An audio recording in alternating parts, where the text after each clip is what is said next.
গেমগুলো দেখাবার আগে একটা অ্যাপসের সঙ্গে পরিচয় করিয়ে দেব। অ্যাপসটি খুব ভালো অ্যাপ, খুব বিশ্বস্ত অ্যাপসটির নাম হলো FF45। অ্যাপসটির নাম হলো F45। ডাউনলোড করতে হলে আমার এই ভিডিওর কমেন্টে লিংক দেওয়া আছে, আপনারা গুগলের কোন ব্রাউজার থেকে ডাউনলোড করতে পারবেন।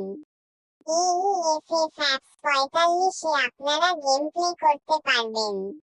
কলকাতা ফটাফট, বারাসাত ফটাফট, কালিয়ান বাজার, মেন বাজার, রাজধানী ডে, কালিয়ান ডে।